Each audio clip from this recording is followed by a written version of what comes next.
Hello and welcome to the Film Ireland podcast, where we celebrate filmmaking, storytelling and cinema across the island of Ireland. So today we're really delighted to hand over hosting duties to reporter Mark Hernandez, who'll be in conversation with Emmy-winning filmmaker Marissa Aroy. And Marissa's short film screens on the 31st of January at Imbolg Who Terrify Film Festival in partnership with Griffith College Dublin. Her latest short, The Parting, funded through the National Talent Academies First Credit Scheme, will have its world premiere at the Dublin International Film Festival on the 20th of February. And the deadline for this year's First Credit funding is the 6th of March, and details can be found over at nationaltalentacademies.ie. Welcome to the podcast. My name is Mark Hernandez, and today our guest is Marissa Aroy. Welcome, Marissa. Thanks, Mark. Thanks for having me. Of course, anytime. Thank you for making the time today. So there's quite a few things to talk about with you because you have a long history and you've been doing this quite a while now. I wanted to start slow, especially for people who might not know your work. And we'll start with, how did you get into filmmaking? Why was filmmaking your labor of love? Labor of love. Yeah, it certainly is that, isn't it? It's a labor and it is a love. I think my father was the one who really got me interested in film, and that was just by taking me to movies. Originally, so I grew up in Bakersfield, California, which is I'd say it's a small city, really, but it felt like it was a much smaller place. And movies were kind of the big escape. Probably for my dad as much as for me. And then from movies, it was a video and being able to watch all these movies at home, and always having that be the time when I could get along with my father. I think that was probably another big thing, was there was peace because we weren't able to have any fights while we were watching something. We were too busy watching a movie. Did you guys often argue, or was it more just, are you guys similar or too different? Ooh, If that's okay to ask. that is a hard one. Yeah, I don't know. Like, it's like you have an immigrant father with a first generation or second generation daughter. And one of the things that my father would always say is that I was becoming way too American. And I think that Yes. meant vocalizing my feelings and when I was angry or frustrated or hurt. And those weren't the things that you did as a Filipina daughter, as a good Filipina daughter. I see. You you didn't talk back at all. So I think that there was some of that going on, right?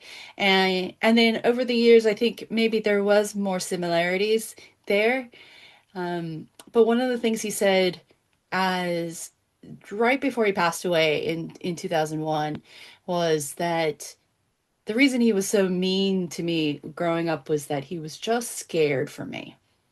And over the years, I think I've been able to see that as this fear of moving to a new country and trying to understand his identity, his place in there. And I think definitely for me, as a person who's immigrated to Ireland and also trying to figure out my place in Ireland and how I fit in, I have so much more empathy for what he went through.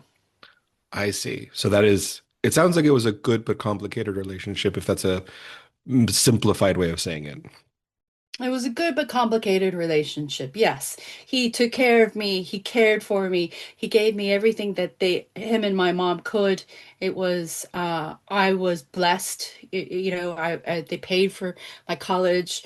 I was lucky. I'm an only child as well, so it was sort of like the tuition money was there for me, by them. That sounds amazing. Okay. So when you're talking about, because being Filipina and your first generation being born, were you born in Bakersfield or did you grow up in Bakersfield? No, I was born in Boston, Oh, in okay. and I was born in Boston, and then we moved when I was 4. My parents had like met and married, and then had me in Boston, and then we moved over to my grandfather's place in Delano, California. Oh, okay. Delano was a small place, a small town. It is the place where the documentary Delano Monongs comes from.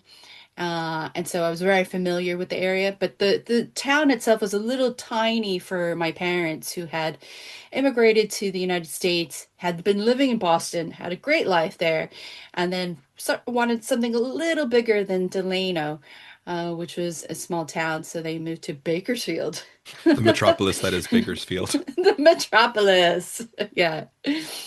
Yeah, And yeah. so for you growing up, and especially like, because I looked through some of your work, and you definitely look into and embrace the Filipino culture, which, it sounds like it's a very big part of who you are. And then one of my biggest questions, especially like in modern climate and modern like politics, how does it how does it feel for you, like the change that you've seen for the Filipino community, especially in the US? I don't know if that much has changed, except that, the immigration patterns have changed, and I'm a child of two immigrants that came in post 1965, right? So this is the second big wave of immigration from the Philippines that comes in. Okay. And they were mostly middle class, like they were like the nurses and the doctors and kind of white collar workers, whereas the first generation that came in of Filipinos to the United States, they were all laborers. They were like the farm laborers and the bus boys and the janitors, and it was the only kind of work that they could get, that they were allowed to get. They had very few rights. They had no civil rights, and so it's a generation uh, that I've looked at a lot in terms of the documentary work, in terms of the Smithsonian exhibit that is happening now, and and it's something that for all of us to remember. I think more than anything, what has changed is really kind of just knowing more about my history as a Filipino American in the United States, and just understanding much more about the history, understanding much more about my place in there, and feeling more of the identity that it's okay to have both. I think definitely growing up, when you grow up anywhere and you're just trying to fit in, you're trying to be like everyone else. And for a long time, I would forget that it was brown. I would play with my friends, and I had white, Mexican, black friends growing up, but sometimes I would forget what my skin color was or who I was. And often I wanted to forget. I wanted other people to not be reminded. And and so I would try to it was all about assimilation. And I think that was the case for a lot of the first generation of Filipinos coming in, and for the immigrants coming in. It's just is assimilation. Like, how can we be more American than the Americans? Yeah. Can you out-American the Americans? That's actually a very good way of Yeah. putting it. Yes, exactly. So speaking of immigration and everything, I myself was born in Mexico and then moved to the States when I was 2. So I have a little bit of a familiar response to growing up, forgetting that I was a different color and being reminded sometimes aggressively that I am in fact not Ooh. one of them. And I think that's a something that, especially for the Irish audience, might not understand as much because race is so much stronger in the US when it comes to like the separations, especially back when like Yeah. 90s, early 90s and 2000s where things were still a little rocky growing up. But you had mentioned before with Sorry, this was, just a question. Where of did you course, grow up? I grew up in Nevada. So I'm actually really Oh, close to Bakersfield. wow. Yeah. I mean, Yeah. for American Right. standards, it's like next door Where in Nevada? in Reno and Carson. Oh, shoot. So you would totally get me.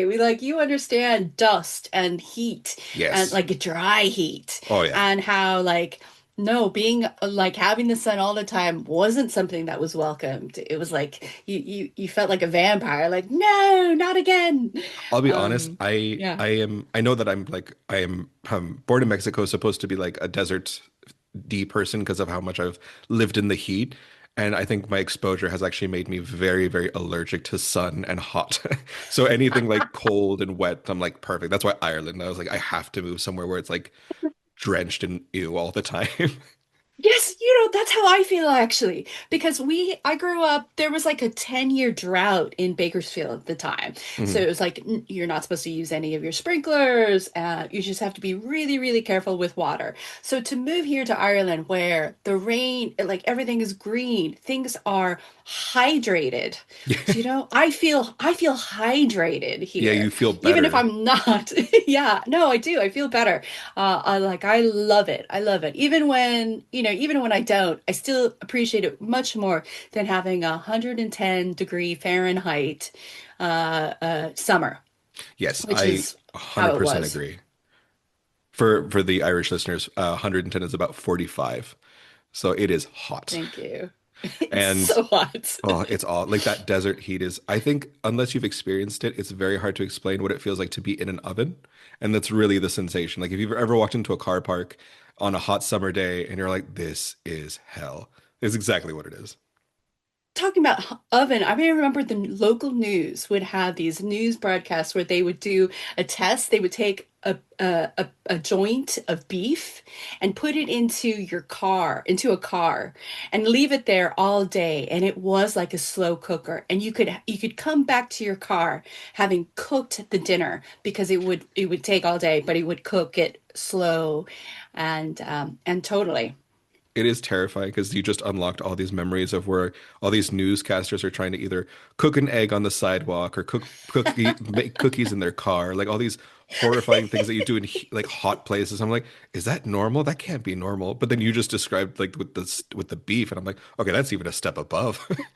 It is. Yeah, you could finish a stew in your back seat Oh, that's if so you wanted funny. to. Yeah. Okay, so we mentioned it before, but I have to get back to this because I definitely want to touch on it. You were talking about with the Smithsonian. Tell me Yeah. about your exhibit and whatever you feel comfortable sharing. I know that there have been Yeah. a small few issues, but without, Couple hiccups. without, yes. So whatever you're comfortable sharing, I would love to hear about your Smithsonian exhibit. Yeah, I'm really proud of it. The Smithsonian exhibit, which is at the Smithsonian American History Museum, is called "How Can You Forget Me? Filipino American Stories." The title comes from a sewn pillowcase that was found in one of these trunks belonging to the Manongs. The Manongs is the kind of the title for somebody who's an older brother. And this is the title for this first wave of Filipinos that came to the United States. So we're talking about the 1920s to the 1960s coming over to the United States.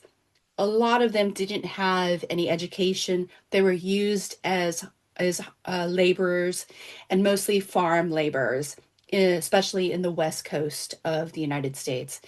And so they would work the crops, asparagus crops in Stockton, California, the grape fields in Delano, and down all the way down south in San Diego and past San Diego. And then they would go up to the sugar beets as well in Washington, the state of Washington. And then in the wintertime, they would go to the canneries, and then they were the salmon cannery workers. And the issues that they faced, the challenges they faced was that, like I was saying earlier, they had no civil rights. They couldn't own property. They couldn't marry who they wanted to marry. They couldn't vote. They couldn't own businesses. And so a lot of them had no place to put their belongings when they were traveling, doing a lot of this migrant farm labor. And in 2005, I believe it was, they discovered in this fraternal lodge in Stockton, California, in the basement, hidden behind a false wall, 26 steamer ship trunks full of the belongings of this first wave of Filipinos. And Wow. so, what you have in there is just whole lives of people, of men, just left there because there was no other place. There were nobody to inherit these belongings, no one to take these belongings on. They were just left there. And so it's like this time capsule of this generation. And then, so with This, everything that you've covered and talked about with this type, Is that what you can find in the Smithsonian right now? Is like the history of Yeah. Filipino culture in the States? So what the Smithsonian has done is they have the community has given them the possession of one of the trunks, and also let them borrow two more trunks. So there's three steamer ship trunks in the Smithsonian exhibit right now. And it has some of the belongings there. And then you find out the profile of the people who owned it. So there happen to be photographs, letters, um, things like union cards. But particularly poignant were the letters, and the letters were in all the different dialects that are in the Philippines, and the most poignant thing, I think, the saddest thing was this pillowcase that was threaded with "How can you forget me?" And you could feel that it was hand threaded in, hand stitched in this question.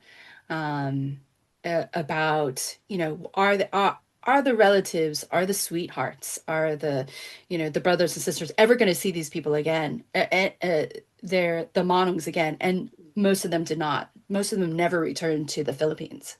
Oh wow. So it was just a one-way trip. Like they ended up staying in the Oh States yeah. and did did some of these families follow eventually, like they do in modern times, where like you send one and then later on like you'll try to get the family over, or was that like Yeah. No, not really. No, there were what they called this bridge generation. So some Monongs did get married, but they mostly married people who were there already in the United States. So there okay, were anti-miscegenation laws, so they couldn't marry white women. right. But they did marry Latinas, and they married Black women, and they married Native American women.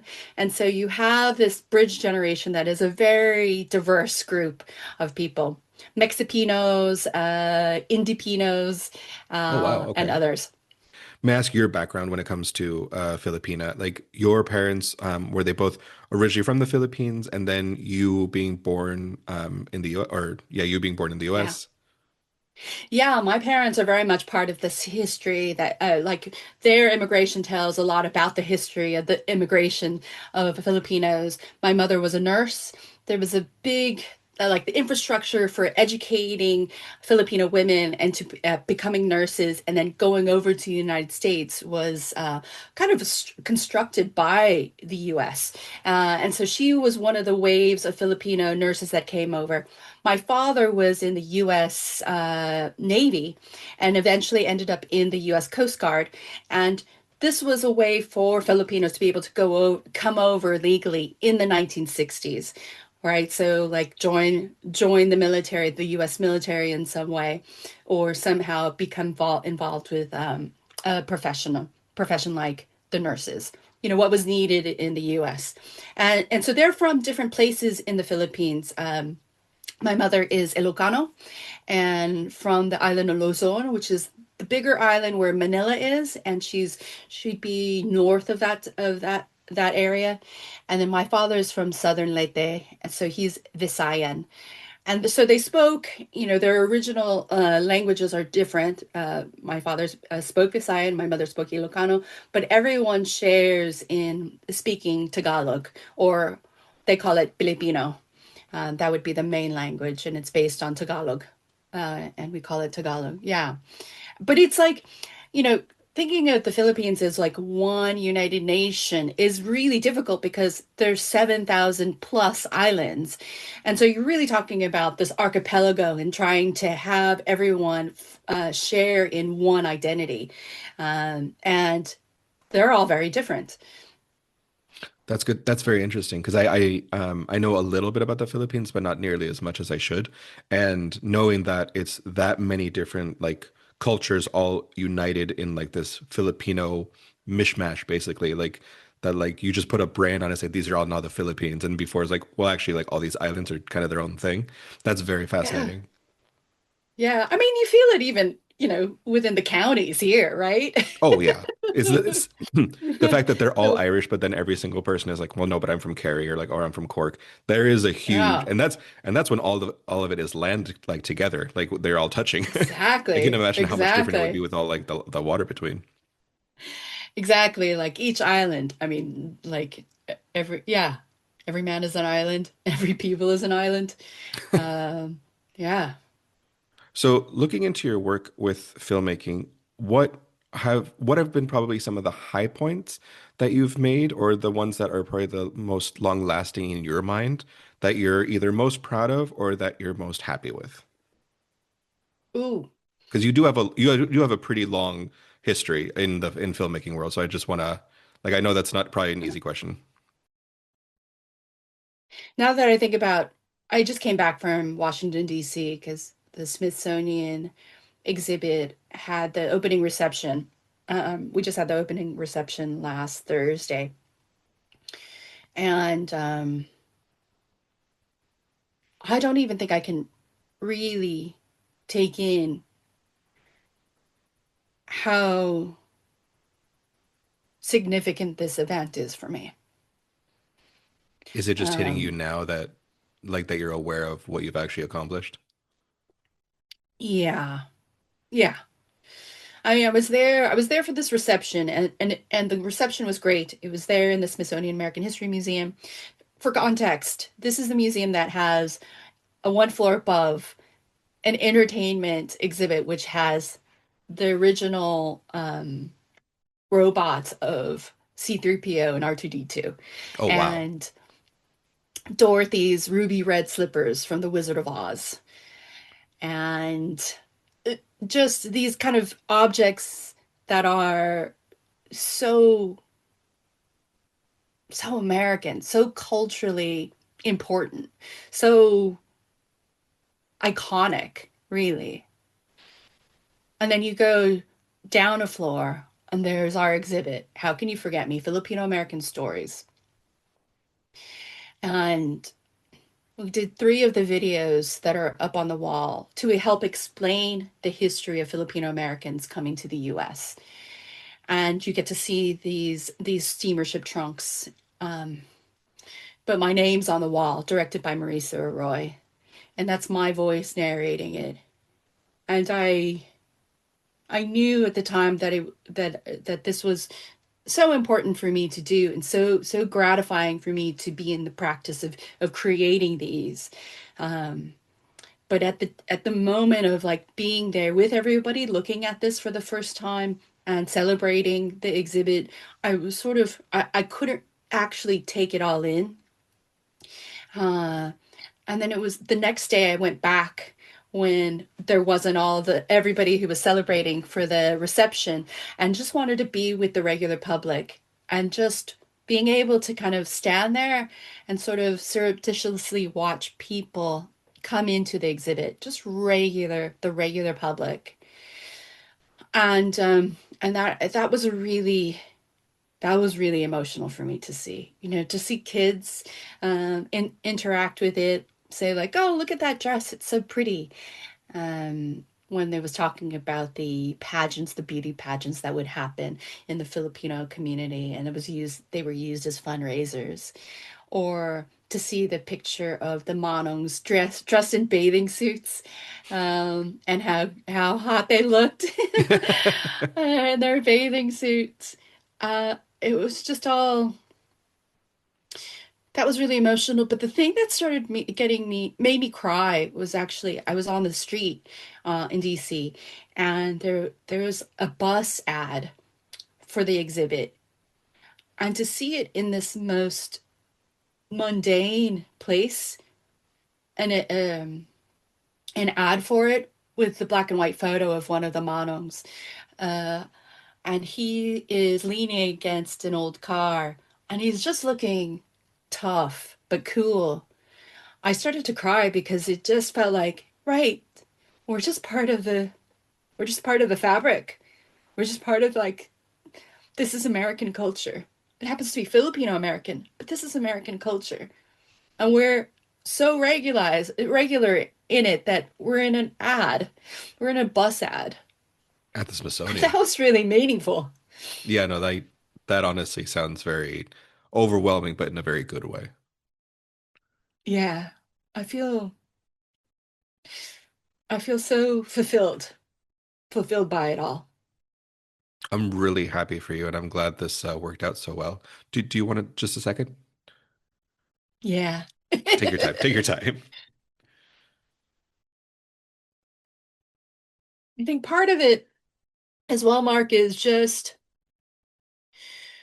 I didn't even really I didn't even want to do documentaries on Filipinos, on Filipino Americans. I didn't think there was anything there. I didn't think that we had stories. It actually took me working with a Japanese American filmmaker who was making documentaries about the Japanese experience, the Japanese American experience. And he asked me, what are you going to do? What are you going to tell about the Filipinos? And I honestly had said to him at the time, I don't think we have anything to tell. And that's this like absolute, like that rejection of everything Filipino. I don't know if that's what we have to do to survive being in a new culture. Um, but it takes a long time to return from that, right? This sense that like I can't I'm trying so hard to be American, that I don't want to look at that, and that there's nothing to look at in terms of that part of me. Um, and having said that, it's not like I pretended like being Filipino didn't exist. I was part of the Filipino community. I did the Filipino dances that we'd have every summer. In There was this Filipino weekend celebration that always happened in Delano, California. I always took part, either to help with the floats or to dance many of the traditional dances. But I thought that that life and my American life were two separate things. It never occurred to me until just getting older and looking into having a natural curiosity about this stuff, that it started to allow me to appreciate it. And I think part of the reason why the Smithsonian exhibit is so poignant for me is that it's also this validation that the outside of Filipinos, they see us too. And yeah, it it shouldn't be all that matters, but it does matter. I understand that. And do you think do you think the newer generation of Filipino Americans will have an easier time with this? Because now that like I do think like I've seen a big change in American culture that at least before the Trump presidency and everything is that the idea that, like a lot of us come from everywhere else. Like we are just a country of immigrants that every like country has their like stand or their like section in the US. And it was coming to the point where like we were accepting it. Do you think the younger generations of Filipino Americans will have an easier time with that? I don't know. I think so. I don't know. I feel like there is a self-confidence that I never had. I feel like given that there's so much communication out there, so much information that they seek, that people find their tribes much easier because they can see them on social media. I think the best of social media is that you can see somebody like you and see that they are empowered. And I think that's very empowering. And I think that's for whether it's, you know, your your immigration status or your skin color or your sexuality or your gender, just being able to see that and feel like you're not the only one. I think that's something that I didn't have growing up. And that helps. I think that's helping them, like at its best, that's what social media can do for you. But at its worst, oh, there's just so much. Yeah. The other side of There's that so many coin is negatives. much heavier. Yeah. There's a lot to that as well. Now that Yeah. you've conquered a type of Everest now with the Smithsonian, like that is a Yeah. big step. And I hope you never forget like what you've been able to accomplish because that is very impressive. Um, Thanks, Mark. but I Thank think a you. lot of people are curious, what's next? Like, do you have something Yeah. in mind, or is it like now just take a second Yeah. and take a breather. Oh, I feel like the great thing about being here in Ireland is that I feel very supported as an artist. I feel very supported as a filmmaker. And um I've been given the opportunity, last year I was given the opportunity to shadow the director Hannah Quinn on Sanctuary, A Witch's Tale, which is a TV show on AMC Plus. And I think the first season's now on Netflix. And what what what it showed to me was that, first of all, I loved being with the Irish crew. I loved the fact that just the television production in itself was it was so fun to be with a group of people aligned to make this entertaining television story.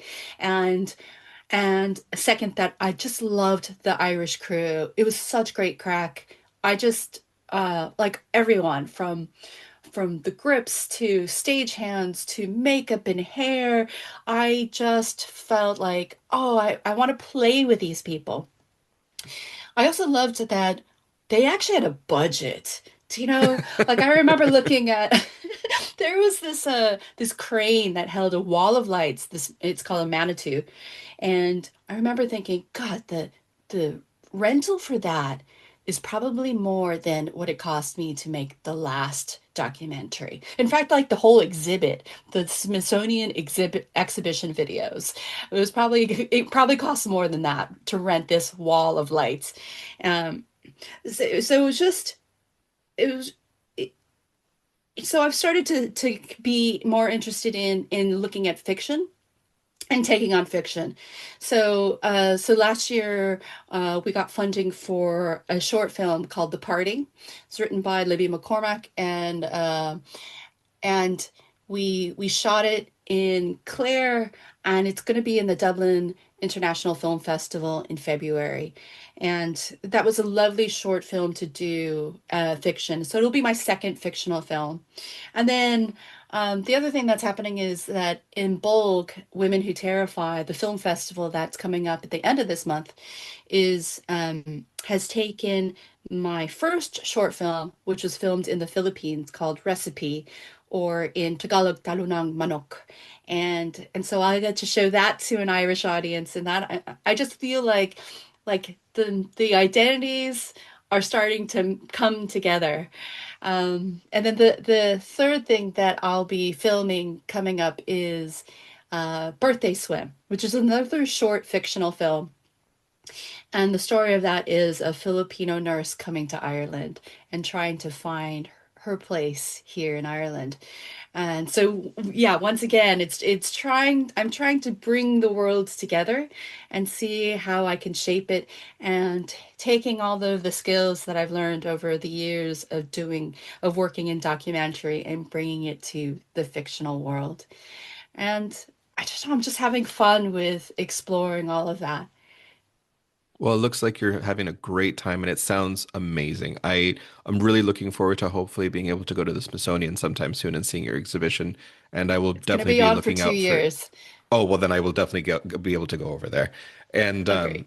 and if I get the chance, I will watch your the in bulk if I can. So, um, thank you again so much for your time today. I think it was an absolute honor to be able to like interview you and to get your side of the story from all this. It was lovely. And thank you again for today. Thank you, Mark. It was lovely to kind of reflect back on what's been happening lately, and particularly with the exhibit. And it's nice to do that at the beginning of the year.